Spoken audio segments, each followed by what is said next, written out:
अस्सलामुअलैकुम फ्रेंड्स, कैसे हैं आप सब लोग। फ्रेंड्स, मैकरोनी जो है वो बच्चों और बड़ों की सबकी फेवरेट डिश है। बहुत ही मज़े की लगती है। स्पेशली सर्दियों में इसको बनाने का बहुत मज़ा आता है क्योंकि सारी सब्जियां जो है वो आसानी से मिल जाती हैं। तो चलें, टाइम वेस्ट किए बगैर चलते हैं आज की रेसिपी की तरफ। सबसे पहले मैकरोनी को उबालने के लिए मैंने पानी गर्म करने के लिए रखा हुआ था। उसके अंदर 1 टेबल स्पून मैंने नमक शामिल किया है और 1 टेबल स्पून ही इसमें मैंने ऑयल शामिल किया है। ऑयल को डालने से जो मैकरोनी है वो बिल्कुल भी जुड़ती नहीं है। तो जैसे ही मैकरोनी को उबाल आ जाएगा, अच्छे से गल जाएगी, तो हम इसको निकाल लेंगे। तो फ्रेंड्स, यहाँ पे दूसरी तरफ हमने कढ़ाई में 1 टेबल स्पून लहसुन अदरक का पेस्ट जो है वो 2 टेबल स्पून ऑयल में डाल के उसको 2 से 3 मिनट फ्राई किया। साथ ही मैंने चिकन शामिल कर दिया। हाफ़ केजी मैंने चिकन लिया था बोनलेस, उसको छोटे छोटे क्यूब में मैंने काट लिया था और 1 टेबल स्पून मैंने इसमें नमक शामिल कर दिया है। फ्रेंड्स, अब मैं इसके अंदर शामिल करूँगी तिक्का मसाला। तो अगर आप इसको पसंद करते हैं तो आप डाल सकते हैं, अदरवाइज़ इसको आप स्किप भी कर सकते हैं, लेकिन इससे बहुत ही अच्छा टेस्ट आता है। तो 1 टेबल स्पून इसमें मैंने चिकन पाउडर शामिल किया है। ये भी ऑप्शनल है, अगर आपके पास है तो आप डाल लें, अदरवाइज़ कोई मसला नहीं। 1 बाउल मैंने मटर लिए थे, तकरीबन ये मटर जो हैं वो 1 पाव हैं। उनको मैंने निकाल के वॉश कर लिया था। 2 अदद मेरे पास गाजरें थी, तकरीबन 1 पाव, तो उनको भी मैंने बारीक काट के वो भी इसमें डाल दी हैं। साथ ही मेरे पास हाफ़ केजी आलू थे, उनको मैंने चिप्स की शेप में काट के इसके अंदर शामिल कर दिया है। फ्रेंड्स, आंच जो है वो बिल्कुल मीडियम होनी चाहिए। आपने इन सारी सब्जियों को आराम से जो है वो बिल्कुल हल्की आंच पे फ्राई करना है। बहुत ज़्यादा इनको हमने यहाँ पे फ्राई नहीं करना।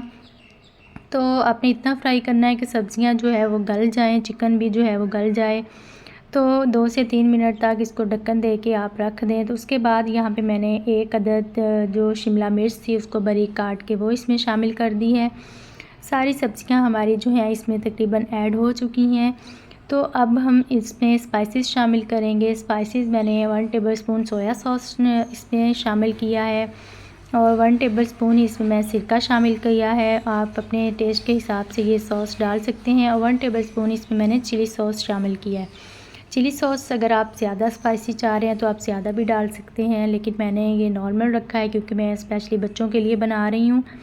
तो मैंने यहाँ पे स्पाइसेस जो हैं वो डाल दिए हैं। अगर आपको यहाँ पे नमक मिर्च जो है वो थोड़ी कम लगे, थोड़ा तीखा कम लगे, तो आप इसमें काली मिर्च भी शामिल कर सकते हैं। तो फ्रेंड्स, आप देख सकते हैं कि सब्जियों ने ऑयल छोड़ना शुरू कर दिया है। तो अब मैं इसमें 2 अदद अंडे शामिल कर दूँगी। अंडे भी ऑप्शनल हैं, अगर आप लोग इसको खाना पसंद करते हैं तो आपने इसके अंदर अंडे शामिल कर देने हैं। फ़ौरन ही आपने चम्मच के साथ इसको हिला देना है ताकि अंडे जो हैं वो अच्छे से सारे जो सब्ज़ियां हैं उनमें मिक्स हो जाएं। आपने मुसलसल चम्मच हिलाते जाना है और कोशिश करनी है कि अंडे जो हैं यहाँ पे अच्छे से पक जाएं ताकि उनकी स्मेल ना आए। अब सबसे एंड पे हम इसमें शामिल करेंगे बंद गोभी, क्योंकि बंद गोभी को हमने ज़्यादा पकाना नहीं होता, ये थोड़ी हमने करकरी ही रखनी होती है, इससे बहुत अच्छा टेस्ट आता है। तो फ्रेंड्स, हमारी मैकरोनी तकरीबन तैयार होने वाली है। इसमें मैंने 1 टेबल स्पून जो केचप थी वो मैंने शामिल कर दी और साथ ही मैंने जो मैकरोनी का हाफ़ पैकेट मैंने उबाल के रखा हुआ था वो मैंने इसमें शामिल कर दिया है। तो हमारी मज़ेदार सी मैकरोनी जो है वो बनके तैयार होने वाली है। आप लोग भी इसको ज़रूर ट्राई करना और मुझे बताना कि आपको मेरी ये रेसिपी कैसी लगी है। फ्रेंड्स, अपनी फ़ीडबैक ज़रूर दिया करें, कमेंट किया करें, लाइक और शेयर किया करें। चैनल पर नए हैं तो सब्सक्राइब कर लिया करें। ये आपकी तरफ से एक इनाम होता है, एक प्यार होता है। फ्रेंड्स, आज की हमारी जो रेसिपी है वो बहुत ही आसान है और जल्दी तैयार होने वाली है।